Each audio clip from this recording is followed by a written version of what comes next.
supera con su gracia y entrega creadora la justicia de la historia y solo ha querido ofrecer este retablo de bienaventurados como compendio y sentido del reino. Aquí está el compendio, el sentido del reino. Estas bienaventuranzas se dirigen, como vemos, a dos tipos de personas. A los más pobres, los que sufren hambre, los que sufren opresión, y a los que ayudan a los pobres.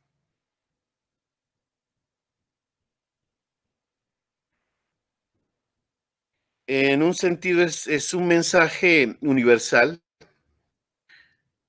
son el corazón del evangelio cristiano, un programa de vida integral de la comunidad cristiana de Mateo y que se extenderá a otras comunidades cristianas.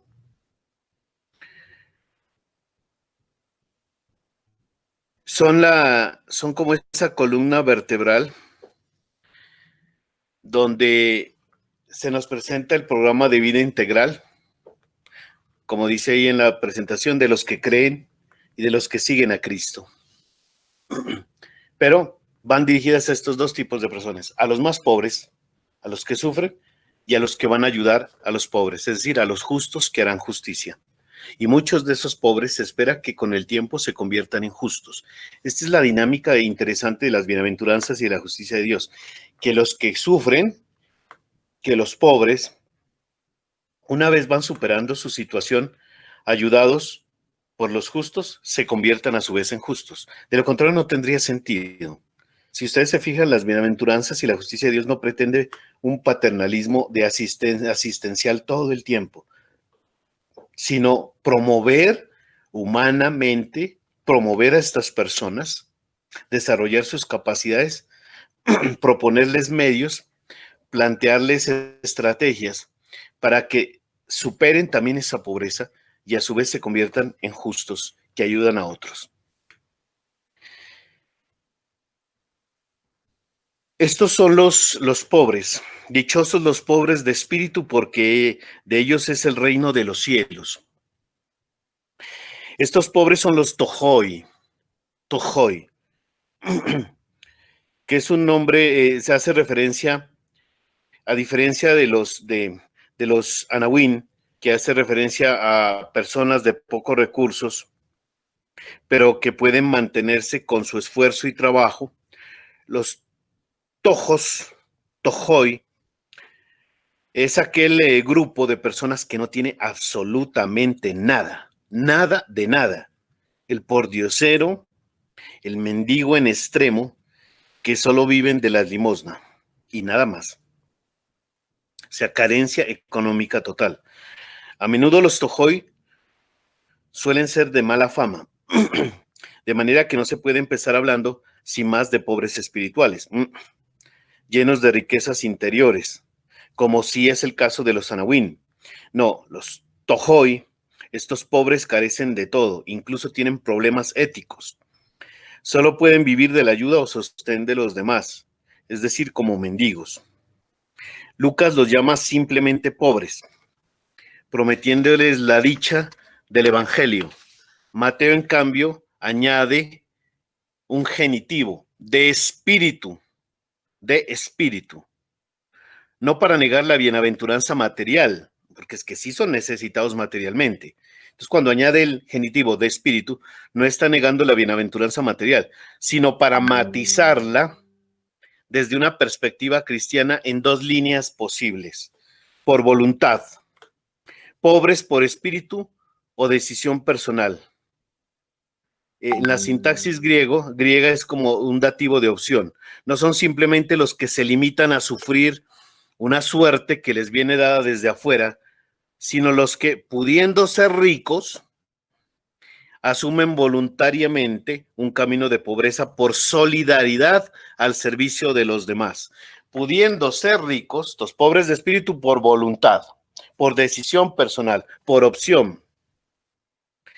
Entonces, aquellos que, pudiendo ser ricos, asumen voluntariamente un camino de pobreza por solidaridad al servicio de los demás.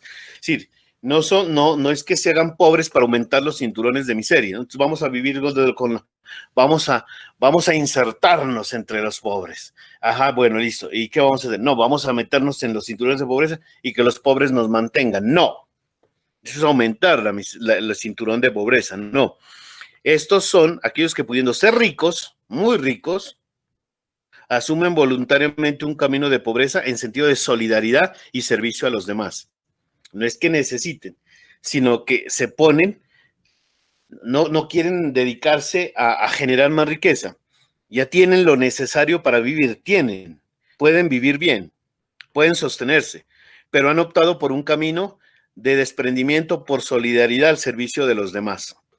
Pablo va a hacer referencia mucho a estas personas. ¿Quién hace el favor de echar una mirada a 2 Corintios 8, 9? Va a poner como modelo a Jesús muchas veces, para también después representar la actitud de muchos que hacen lo mismo, un camino de desprendimiento por solidaridad y servicio a los demás. ¿Alguien tiene 2 Corintios 8, 9, por favor? Ya conocen la generosidad de nuestro Señor Jesucristo, que siendo rico se hizo pobre por nosotros para enriquecernos con su pobreza. Sí, señor. Filipenses también. Filipenses 2, del 6 al 11. ¿Quién nos colabora leyendo? Filipenses 2, 6 al 11.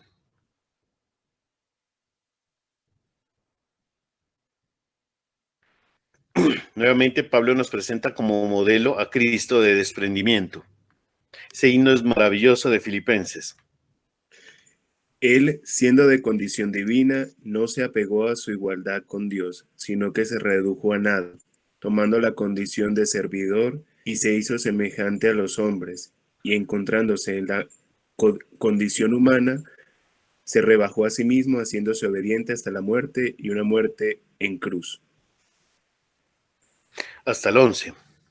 Por eso Dios lo engrandeció y le dio el nombre que está sobre todo nombre, para que al nombre de Jesús se doble toda rodilla en los cielos, en la tierra y entre los muertos, y toda lengua proclame que Cristo Jesús es el Señor, para gloria de Dios Padre.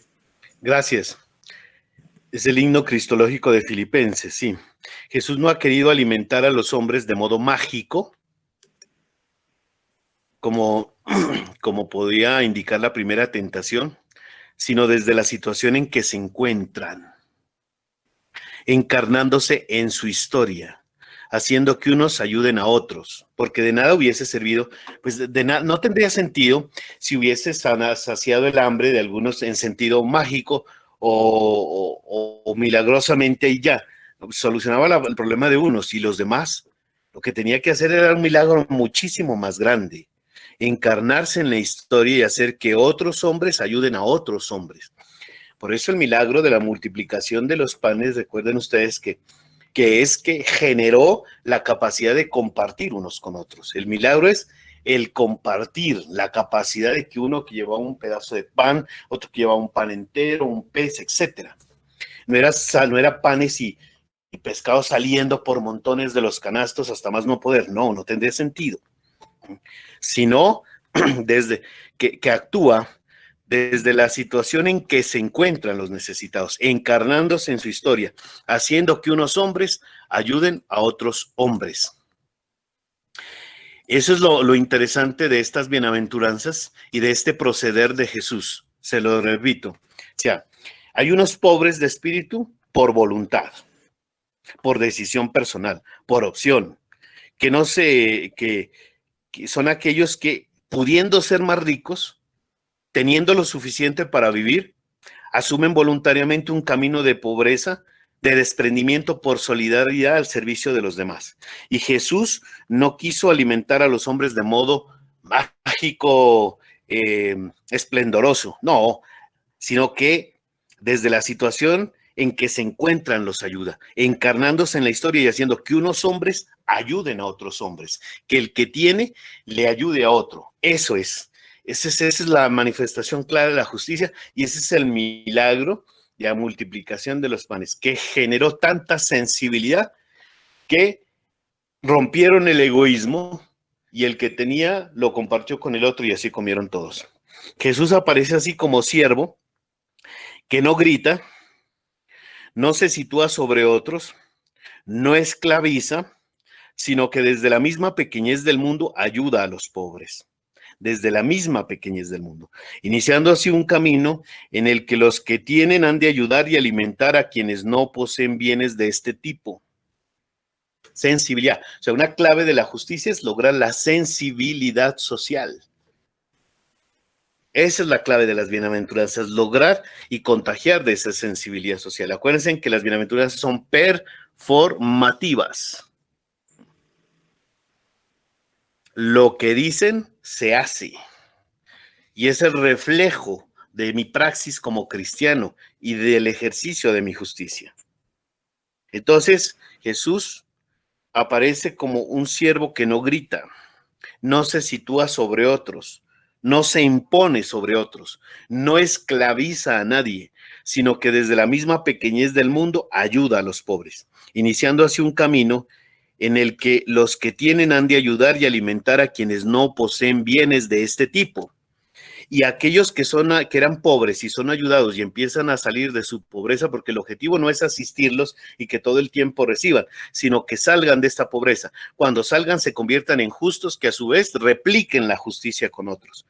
En esa línea se sitúa este texto, que no ha negado la bienaventuranza de los pobres como tales, materiales, sino que ha querido destacar la opción de los creyentes a favor de los pobres dentro de la comunidad, pues en ella solo pueden construir activamente, solo en ella se puede construir activamente el reino y ser pacificadores, quienes se hacen hermanos de los pobres y cumplen con ellos la justicia del reino, de lo contrario es mentira. En espíritu, en esa línea de espíritu, eso es algo que en griego se llama un dativo de relación. Estos pobres no lo son solo en sentido material, porque tienen cosas, sino sobre todo en un plano de espíritu, de conocimiento o riqueza interior. En este sentido son pobres los que no saben, los que no entienden, los que no logran penetrar en los secretos de la interpretación rabínica de la ley en la comunidad de Mateo, siendo así como una especie de mendigos espirituales. De ordinario, estos son pobres materiales, mendigos sin posesiones ni trabajo. Sin embargo, al mismo tiempo, en parte a consecuencia de lo anterior, también son pobres de mente y de conocimiento, porque no han tenido los medios necesarios para instruirse y muchas veces son explotados por su ignorancia frente a la ley, frente a sus derechos, frente a lo que el mundo conoce. Entonces, así podemos hablar de los pobres de espíritu en sentido activo, en pobres, en un plano más personal. Son pobres los despreciados por falta de cultura. Muchas veces es despreciado el que carece de cultura. Los indigentes, aquellos que no tienen dignidad, los más pequeños, aquellos que no pueden elevarse sobre, aquellos que no pueden reclamar sus derechos. Estos son la masa de los marginados, derrotados, expulsados, sin entendimiento o voluntad para cambiar la historia, sometidos a un destino a veces de desprecio, de muerte, de exclusión. Pues Jesús ha venido a elevarles, no para hacerlos orgullosos, no para hacerlos capaces de triunfar con violencia sobre los demás, sino para crear una humanidad distinta, una humanidad fundada en la confianza y en la solidaridad. Y desde ese fondo donde tienen que entenderse las bienaventuranzas. O sea, no habrá justicia ni paz si no se empieza por un camino de pobreza. Es decir, reconocer y visibilizar al pobre material y al pobre que tiene otros tipos de carencias. Y donde algunos de los que dicen ser cristianos, porque donde está mi reflejo, donde está la praxis, acuérdense, del cristianismo son las bienaventuranzas, Y como yo ya estoy salvado, porque Jesucristo me salvó, entonces tengo que vivir como salvado, entonces tengo que por voluntad hacer una opción,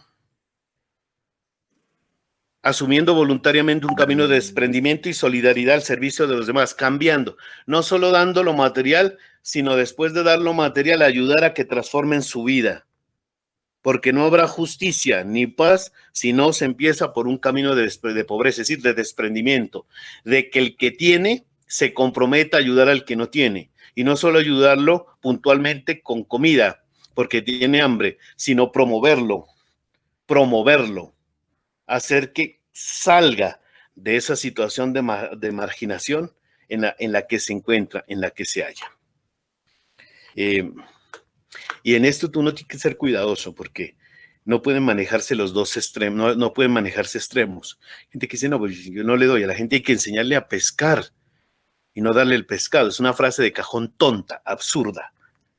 Y ahí me acuerdo de la Madre Teresa de Calcuta cuando un periodista de la BBC de Londres, pero usted lo que está haciendo, madre, está mal, porque usted está dando cosas y no les está enseñando a cambiar su situación. Y entonces le responde, ¿cómo se ve que usted no vive aquí? ¿Cómo se ve que usted no conoce a estos pobres?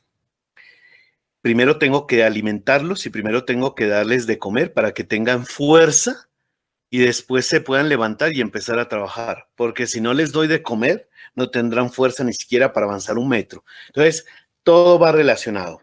No habrá justicia ni paz si no se empieza por un camino de pobreza. Visibilizar al pobre, atender sus necesidades primordiales y luego promoverlo. Y una vez que se lo promueve, que ese pobre se convierta en justo. Es decir, ser capaz de replicar esa acción. Dichosos los que sufren, porque ellos serán consolados. Lucas dice, los que en este tiempo lloran, destacando quizá más el llanto como tal, por cualquier causa que sea, el llanto que se expresa en forma de lamentación amarga o grito en la línea de pobreza material. Mateo, en cambio, dice hoipenjontes, término que podría referirse más en concreto a los que saben sufrir, o mejor aún, a los que aceptan el dolor como una forma de maduración, como una oportunidad de transformación. No aquellos que se resignan al dolor, sino que lo utilizan como un medio para madurar, crecer y una oportunidad para transformarse. En esa perspectiva, pues parece que se refiere Mateo. Ciertamente, con el texto de Lucas no es posible, y debemos decir que son bienaventurados todos los que lloran, por la razón que fuere, sin distinguir la forma o razón de su dolor. Mateo, por su parte, parece haber resaltado el carácter de maduración que tiene ese dolor, sobre todo en la línea de apertura a los demás. Solo aquellos que aceptan de algún modo el sufrimiento como una oportunidad de cambio es algo ineludible, no nos le podemos escapar, entonces utilicémoslo como un medio de transformación. Entonces, solo aquellos que han asumido el sufrimiento como un modo, como una posibilidad de maduración, pueden ayudar a los que sufren, abriendo con y para ellos un camino de solidaridad y ayuda mutua, desde el padecimiento real de la humanidad. De todas formas, a lo mejor debamos decir que esos que lloran no son solo los que lloran de un modo de angustia, de desolación, no son los que lloran aceptando el dolor como un principio de purificación, no, de ninguna manera, sino los que se lamentan y gimen por razón de que se les está haciendo injusticia. No es un llanto piadoso, como a veces se ha dicho, tampoco es un don de lágrimas, de ninguna manera, sino del llanto que brota de la necesidad humana en sus diversas formas, y que otros que de alguna manera son conscientes de que el sufrimiento es una realidad inexorable, están dispuestos a calmar ese sufrimiento. Entonces yo tengo que primero ser consciente de que he sufrido, o de que soy esto, o que el sufrimiento algún día va a llegar a mí. En esa medida en que soy consciente de que he sufrido, o que el sufrimiento puede llegar a mí, puedo ayudar a otros que lloran, pero por la injusticia que se les hace. No por cosas raras, ni extrañas, ni traídas de los cabellos como dones de lágrimas, ni nada de eso. Dichosos los mansos, porque ellos heredarán la tierra. Esta es una bienaventuranza nueva, sola, única, de Mateo, sin paralelo en Lucas. Ese es un modo de fijar la atención en un Jesús pobre y manso, en el mesianismo de Jesús, que es el mesianismo de la no violencia, sin poder económico, sin poder social, pero aunque no tenga poder económico y social, capaz de transformar. Que a pesar de no tener esas posibilidades y ese dominio, esa imposición militar, política, económica y social, pudo elevar y pudo enriquecer a los pequeños, convirtiendo su pobreza en fuente de gracia y vida para muchos. Esa línea son los mansos que actúan sin imponerse y así ayudan a otros desde su pobreza. Acercaos a mí, todos los que estáis rendidos y abrumados, que yo os daré respiro. No se necesita simplemente hacer justicia para tratar de saciar pobreza material. A veces hay que hacer justicia acercándose a los que están cansados y abrumados y simplemente escuchándoles o ofreciéndoles consuelo o ayudándoles a resolver situaciones que los angustian, que los amargan, porque no ven otra salida. A veces con solo arrojar luz con una palabra o simplemente escuchar ya se está haciendo mucho. Así aparecerá Jesús como un manso cuando entra en Jerusalén montado en un asno de forma no violenta. Es ese mesianismo que no entendieron los suyos, para tomar la ciudad no militarmente y extender en ella su mesianismo. Al mismo tiempo, esta bienaventuranza expresa una experiencia radical acerca de los que heredarán la tierra, no por violencia, sino a la manera de Dios, por la gracia. Y entonces aquí se nos abre una posibilidad enorme de pacificación, una utopía de pacificación. El hombre que siente que el reino, que Dios se metió en la historia y que desde la historia lo está transformando todo a través de personas. Y que yo, como creyente y sintiéndome salvado porque ya me salvó, vivo como salvado la experiencia del reino y eso me tiene que llevar a mí a actuar en justicia, en consecuencia. No para dominar al mundo, ni para dominar a las personas, ni para hacerme notar, ni para hacerme famoso, sino por servicio, por desprendimiento, por solidaridad.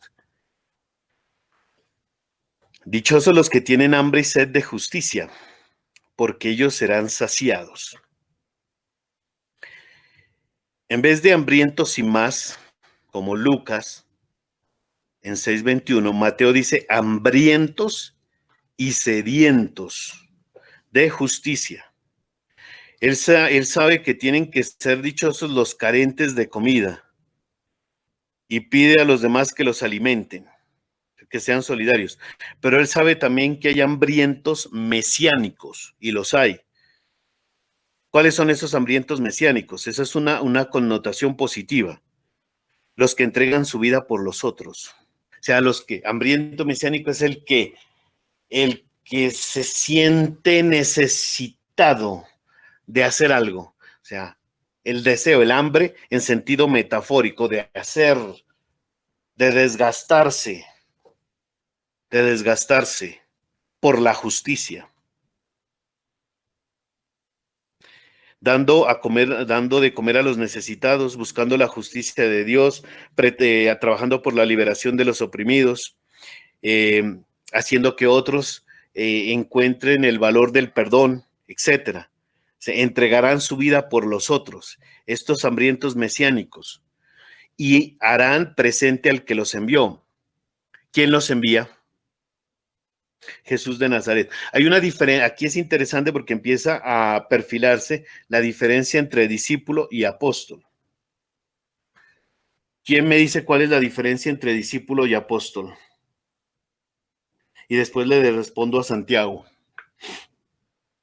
Apóstol es aquel que vivió personalmente con Jesucristo. Hablamos de los 12, y discípulos, pues somos todos nosotros que vivimos o procuramos avanzar bajo esa enseñanza que ellos pues que a partir de ellos se ha empezado y hasta la historia de hoy, pues aún sigue viva en la iglesia. No del todo. Más o menos, pero no del todo, porque Por ahí nos dicen que habían los 72 discípulos que también fueron enviados por Jesús, caminaban con Jesús, estaban al lado de Jesús y escucharon a Jesús. Pero ¿cuál es la diferencia entre discípulo y apóstol? ¿Quién me dice? Pronto que discípulo es el que sigue, acompaña a Jesús y el apóstol ya tiene como una misión más característica, ¿no? Como aparte de acompañar y seguir a Jesús, pues también como a divulgarlo, a proclamarlo, más o menos. ¿O no? No, porque eso también lo va a hacer un discípulo. No. ¿Quién me dice? Y esa es clave para esta bienaventuranza.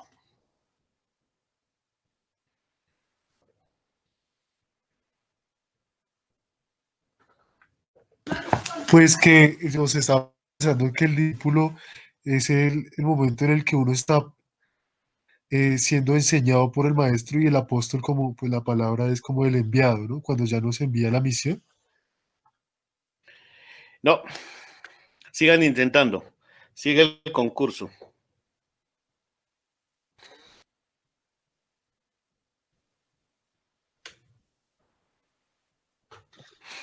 Bueno, se me ocurre también esa enseñanza pues como de toda esa doctrina evangélica. No y sí, pero no. No es concreta la respuesta. Sigue abierto el concurso. Hay una similitud con la diferencia entre ser presbítero y ser obispo, entre ser discípulo de apóstol. El discípulo colabora al apóstol, pero el apóstol es el que lleva la batuta. Los sacerdotes son los que le ayudan al obispo a la evangelización, pero el obispo es el que lleva ese pastoreo, lleva como la barca a un lugar seguro. No le incluye a usted eclesiología porque es en el contexto del Nuevo Testamento. María Magdalena es la primera apóstol y no es obispo. No, sigue el concurso abierto. No sé, se me ocurre pronto que el discípulo es, digamos, como que el que escoge seguir a Jesús y el apóstol es el escogido por Jesús, ¿no? Tiene mucho que ver. Tiene ya un porcentaje de certeza esa respuesta, pero le falta. El apóstol es el testigo que estuvo con Jesús desde el principio, el discípulo no necesariamente, tiene que ver. Michael, enviado, sí, tiene que ver también. Miren, esto viene de una tradición antigua del Israel que se llama la tradición de la Shaliach. Es Shaliach, viene del verbo shalach en hebreo, que es el verbo enviar, encomendar. Es muy común, y ustedes las han escuchado mucho, a veces el Antiguo Testamento y el Nuevo nos trae historias de unos señores que tienen grandes propiedades y un día deciden hacer un viaje largo. En aquella época los viajes eran largos de años, porque no habían los medios de transporte como hoy. Entonces un señor se va, pero tiene que dejar a alguien encargado de sus cosas y de sus propiedades. Entonces busca al siervo, quien él confía totalmente, y le encarga. Pero ese siervo no solo va a encargarse de administrar bien lo que el Señor le dejó, sino de algo más. Pasan los años y es como si el Señor nunca se hubiese ido. Y es como si el Señor nunca se hubiese ido porque el siervo lo hace presente. Entonces, después de la experiencia, sí, de la resurrección y después de la experiencia de Pentecostés, aquellos que fueron llamados y elegidos por Jesús, sí, porque lo primero que Jesús funda es la comunidad. El primer ministerio que Jesús funda es la comunidad, no anda solo de arriba para abajo, sino que se rodeó de unos pocos. Entonces, a aquellos que llamó, los envía, ¿sí? El verbo apostelo los envía, pero no solo anunciarán lo que Jesús dijo y lo que Jesús hizo. No solo fueron los que estuvieron al lado del maestro y compartieron con la vida con él, no, sino que tienen una tarea más importante en adelante, y es lo que los hace apóstoles: hacer presente al que los envió. Entonces, donde esté Juan, donde esté Pedro, donde esté Andrés, donde esté Santiago, ya no es Pedro, Santiago, Andrés, sino es Jesús de Nazaret.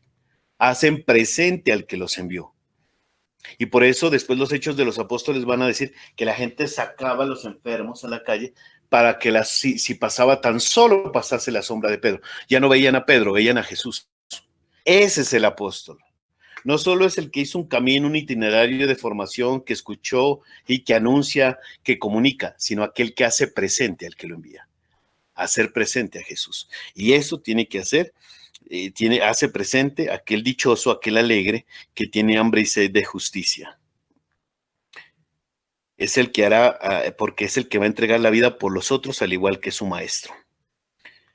Del hambre física se ocupa Mateo, del hambre y sed trata, aunque la sed tiene que entenderse con frecuencia en sentido figurado como una expresión de un deseo fuerte de gran necesidad.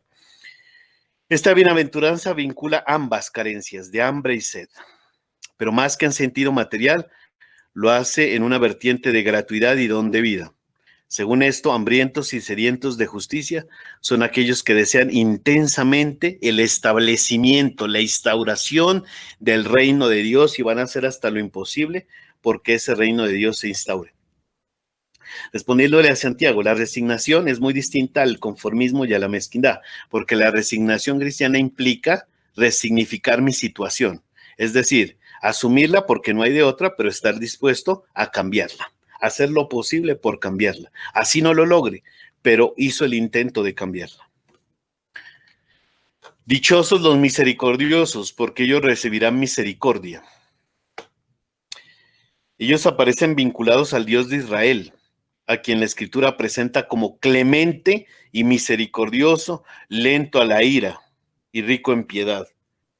La fe en ese Dios ha definido y marcado la historia de Israel, viniendo a culminar en Jesús de Nazaret, a quien Mateo presenta de un modo intenso, como Mesías misericordioso, el Hijo de David, que tiene piedad de los perdidos y de los excluidos. Desde ese fondo expone Jesús su novedad mesiánica. Misericordia quiero, no sacrificios, releyendo, haciendo una citación de Oseas, pidiendo a los suyos que sean misericordiosos, capaces de compartir la vida con otros, creando así espacios de justicia y gratuidad. Desde ese fondo, entonces el cristianismo se hace compromiso social, y el compromiso social se hace misericordia, porque es que compromiso social por compromiso social es una ONG, pero en el sentido de las bienaventuranzas, cuando el cristianismo se hace compromiso social, se hace compromiso social, pero en misericordia, en clave de misericordia. Un gesto eficaz de ayuda a los demás, con amor gratuito y desinteresado, no por la dureza de la ley, y tendiendo a promover a que el ser humano sea cada día más humano, y tendiente a que se sienta la misericordia como una experiencia de Dios. De esta manera se expresa la dicha más honda de Jesús, su felicidad mesiánica, que consiste en que sus seguidores sean misericordiosos, empeñados en ayudar a los pobres, acompañar a los necesitados, teniendo misericordia de todos. Esta es la experiencia más honda del Dios de la Biblia, que se revela en el Éxodo como un Dios clemente y misericordioso, lento a la obra, rico en piedad y leal. El Dios bíblico se hace presente en esta bienaventuranza, y es lo que se busca, que el que sufre lo experimente también. Entonces esa fidelidad de Dios define y fundamenta la vida de los hombres que pueden y deben ser fieles entre sí, o sea, misericordiosos, relacionándose con entrañas de amor con el otro, no de manera superficial, no por quitárselo de encima, no por salir. Si a veces se le da algo a quien le pide, a uno, pero ni siquiera se le mira a los ojos. Tome, como quien dice, me deshago de esto y me deshago de usted. O sea, lo está invisibilizando. Pésimo, pésimo. Cuando de algo, por lo menos mire a los ojos. Porque misericordioso es relacionarse con entrañas con el otro, con obras de verdad, afecto, de auténtica justicia. La misericordia de Dios aparece así como principio y fundamento de la misericordia entre hombres y mujeres en un camino abierto a la vida. Y esta será la nota fundante del Evangelio. Y esta será el principio de toda justicia. La acción de la misericordia de Dios que humaniza. Este es el principio de justicia en los evangelios. La acción de la misericordia de Dios que humaniza, que crea espacios de concordia, que lucha por la paz, que promueve el cambio y la transformación interior. Esto es lo que Mateo quiere expresarnos con esta bienaventuranza. Y luego nos dice, dichosos los limpios de corazón, porque ellos verán a Dios. La limpieza de la ley constituye una experiencia esencial del judaísmo, que quiere superar la mancha que destruye al ser humano en el plano social y en el plano material, ya alimentos, contacto con cosas impuras, etc. Esta limpieza se logra a través de la ley. Es pureza de manos que se lavan de acuerdo con el rito, de observancias que se cumple realizando lo mandado, en vestidos, comidas, etc. Frente a esa limpieza, al servicio de los demás, esa es otra. Piadosos, capaces. Así ha situado a Jesús la pureza del corazón. Así, Jesús sitúa la pureza del corazón en orden al servicio a los demás, abierta en forma solidaria a los demás, especialmente a los expulsados del sistema religioso. Y así lo pone de relieve al insistir en la exigencia de superar el sistema de purezas judías, superar en el plano de la lepra, en el plano del sábado, en el plano de los tabúes con respecto a la sangre, con respecto a la limpieza de manos o comidas. ¿Ya? Se hace énfasis más bien es en la limpieza de corazón, que expresa de un modo social, ¿sí?, el acoger a todos. O sea, la limpieza de corazón está en no estatificar, en no señalar, en no generar más dolor a los que ya están excluidos, sino acogerlos. A sus discípulos por eso les manda que curen, que limpien a los demás, no que lo rechacen, sino que curen, que limpien al leproso. La forma de interpretar y expandir la limpieza ha distinguido a Jesús de los escribas y los fariseos, que parecen ocuparse más de la limpieza externa, de los utensilios, de las cosas, que de la transparencia interior de la persona. Y por eso Mateo señala un camino de limpieza de corazón. Y el Evangelio es un desarrollo de esa limpieza activa de corazón, que se debe entender en sentido personal, social y religioso. Ver a Dios, una limpieza encarnada en Jesús, culminada en la muerte, abierta a todos los hombres y mujeres. La limpieza de corazón es: estoy salvado, vivo la experiencia de la salvación. Los limpios de corazón verán a Dios.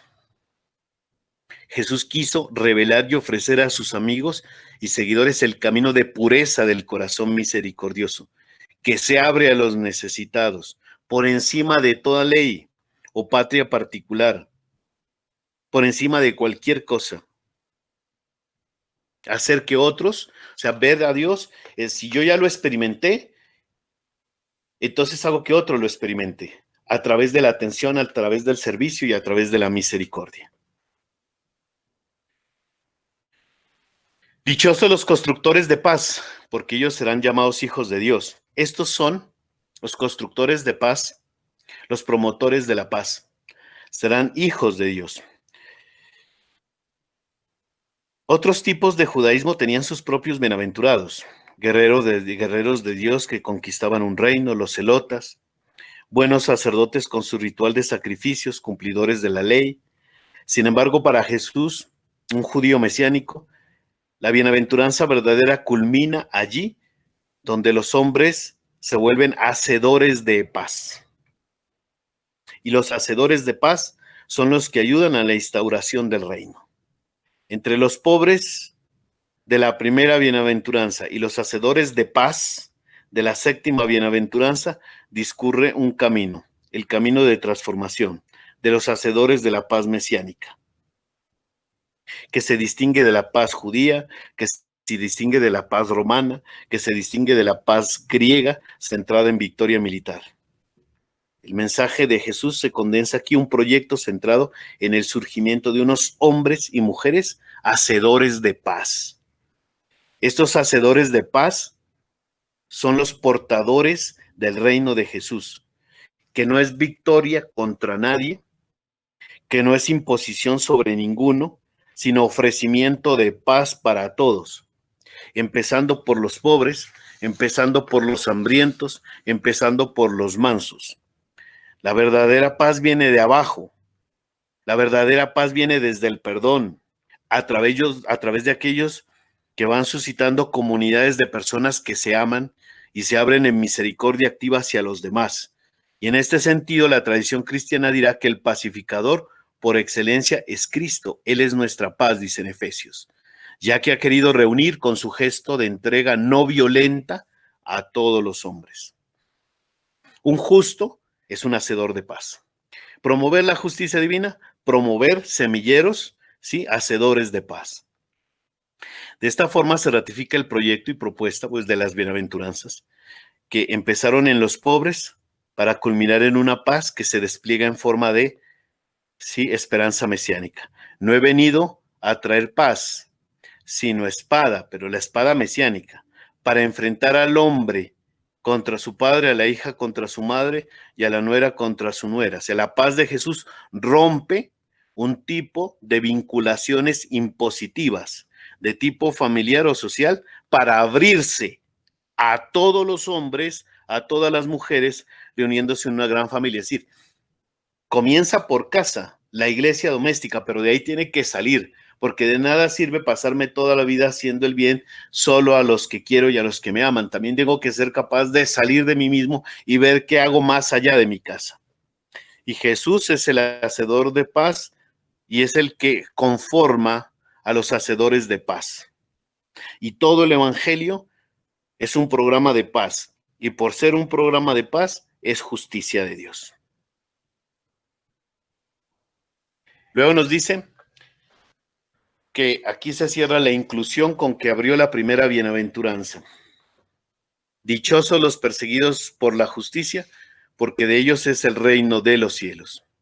Es la octava bienaventuranza que completa el esquema de Mateo e indica la recompensa, porque de ellos es el reino de los cielos. Y se identifica con la primera bienaventuranza y se cierra así la inclusión literaria, que empezaba con los pobres de espíritu y termina con los perseguidos por la justicia. Es un puente entre los dos tipos de personas. Los que al principio aparecían como pobres de espíritu son por tanto los que buscan la justicia de Dios y son perseguidos por promover la justicia de Dios y son perseguidos por una justicia corrupta e injusta. Pero eso no le debe importar al que está comprometido con la justicia de Dios. Tiene que obrar con tranquilidad y con calma, porque sabe que, el que actúa con la justicia de Dios sabe que va a renovar, que está renovando, que está actuando con el principio ético del programa de vida cristiano que son las bienaventuranzas y que eso no generará ningún daño. Así se le venga el mundo encima. Las bienaventuranzas, pues, entendidas de esta forma, señores, marcan el sentido de la justicia del reino, que es un tema central en el Evangelio de Mateo, central. Y nos sitúan en el mensaje de Jesús, entendido como expresión de la justicia de Dios, que en correspondencia con el Antiguo Testamento se identifica con, ¿sí?, la praxis del amor gratuito de Dios en el mundo, y permiten construir un camino de Jesús. Los perseguidos por la justicia es un retrato, un compendio anticipado de todo el Evangelio, donde Jesús aparecerá precisamente como perseguido por haber proclamado, por haber abierto el camino de la justicia de Dios. Jesús viene a presentarse de esa forma como el bienaventurado de Dios, precisamente por haber sido perseguido por la justicia. Él es el que abre un camino a los perseguidos, a los negados, a los expulsados, a los marginados. Y estos, cuando superen su situación, se van a convertir en promotores de la paz, constructores de la paz, hacedores de la paz. Y así, las bienaventuranzas nos trazan un camino de humanidad. El que hace justicia ayuda a los que se les ha hecho, a los que no se les ha hecho injusticia y sufren a causa de esa injusticia. Y una vez superen sus debilidades, tienen que convertirse también en justos, porque lo contrario no tendría sentido. Superan o van superando sus falencias, sus carencias, sus pobrezas, y tienen que convertirse en justos para ayudar también en que se extienda y avance ese camino de humanización del Evangelio. Pues esto es lo que tenía por decirles a lo largo de estos días. Esta es a grosso modo, porque es un tema tan vasto, inmenso, de la justicia con tantas aristas como se presenta, y quise explicitárselos en los Salmos y en las bienaventuranzas de Mateo. Les agradezco el haberme escuchado, la paciencia de estos días, y espero que les sirva de algo estas reflexiones. Y pues no sé si existe algún correo, alguno de los padres que está aquí, o no sé, donde donde les pueda enviar el material, y de ahí pues ya lo puedan ustedes tomar, o desde donde lo puedan difundir, no sé. Gracias, padre José Andrés. Sí, yo ya enviaré por el interno mi email institucional para que podamos recibir toda esta información.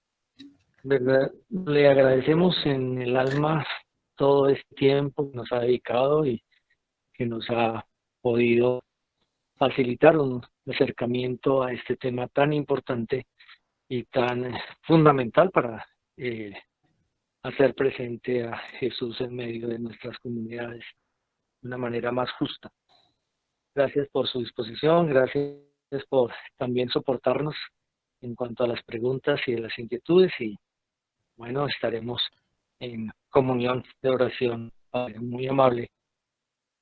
Muchas gracias de parte del seminario, de parte de los superiores y de parte de todos y cada uno de estos jóvenes seminaristas que